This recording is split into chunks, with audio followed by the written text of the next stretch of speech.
Good morning, Horseheads Central School District and the greater community of Horseheads. Today I wanted to come to you and give you a little update on where we are.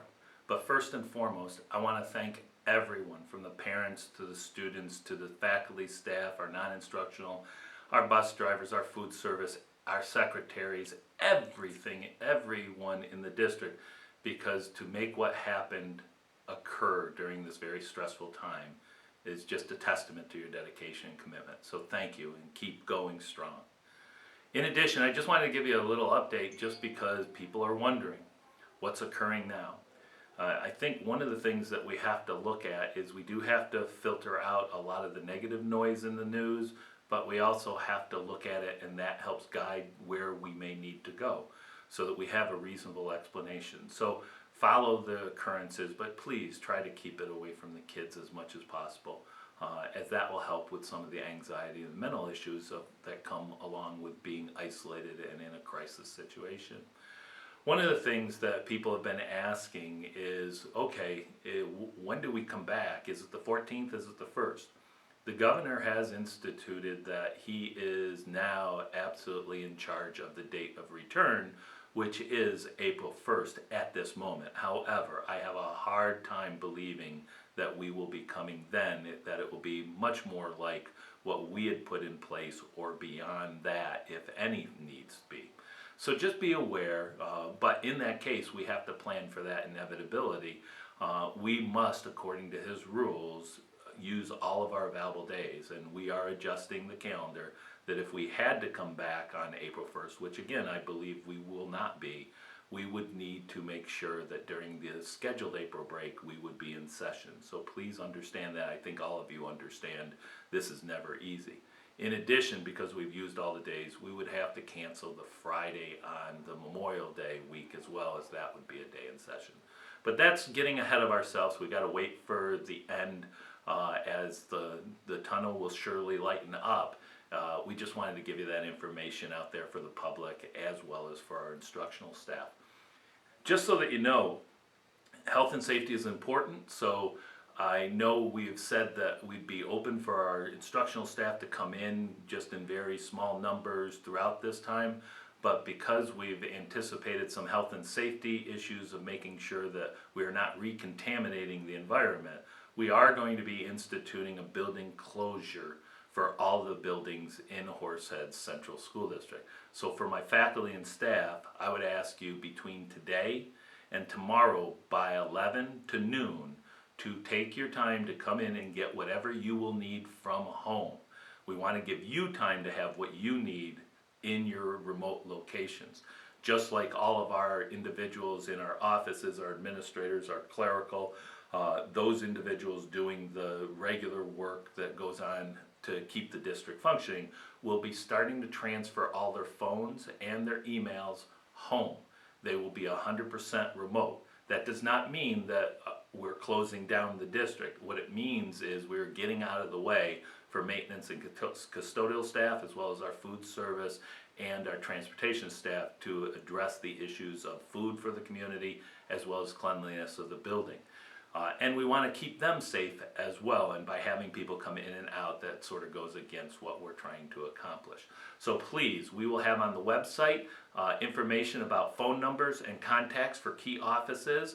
Make sure you leave a detailed message and contact information that will automatically be forwarded with our new phone system to each individual so they can work remotely. Or you can just directly email the individuals. All of that will be on our website, and we'll be mailing it out to the community.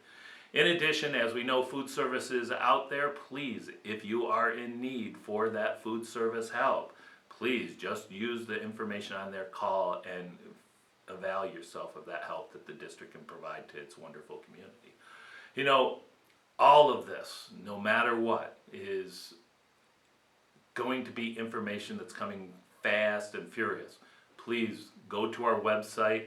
If you don't have our website, if you do have to take a trip out, we are trying to post this information on our building doors. So if you have to, take a photo of it and come back. We're trying to meet everybody's needs as best we can.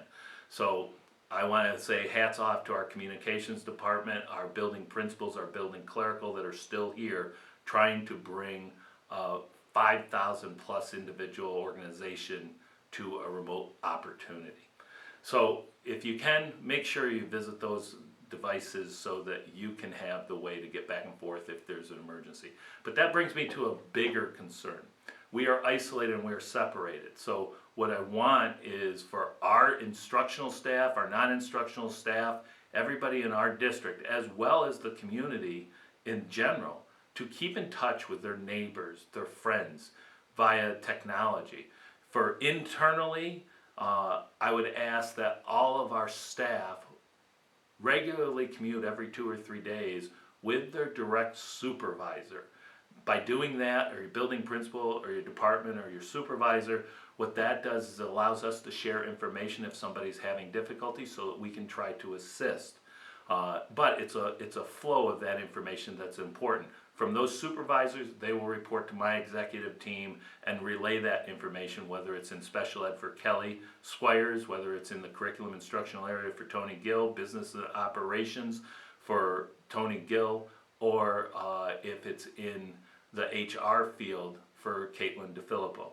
All of that will be sort of a filter tree throughout the organization, and we will try to help as much as we can and get information and resources to those that need it. But most importantly, my instructional staff, I know the parents are counting on you, and I know you won't let them down. Please make sure you're finding ways to be creative, innovative, and keep those kids moving forward as much as you can with the review, as well as entertaining them and making them have activities that they can do with their family and friends. The time like this and the isolation is more important that we stay together and we provide that leadership for our community, our students, and most importantly for each other. It is trying, I can tell you personally, it's not easy, but we will get through this. Like I said the other night, and even in some of my discussions on the news programs, it takes a village. We are one of the best villages, and you are the best villagers. I need all of you to pull together. I need you to work at each other. A little love and connectedness, a little taking the negativity out and finding the positives even in the face of this, because this too shall pass. And I think, one of the things we will do down the road is look back and have some tears, but mostly also look at the leadership, the instructional staff, the non-instructional staff, and the Horseheads Central School District has provided to its greater community that has always provided for us. So most of all, if you're out in your yard, say hello, but keep your distance.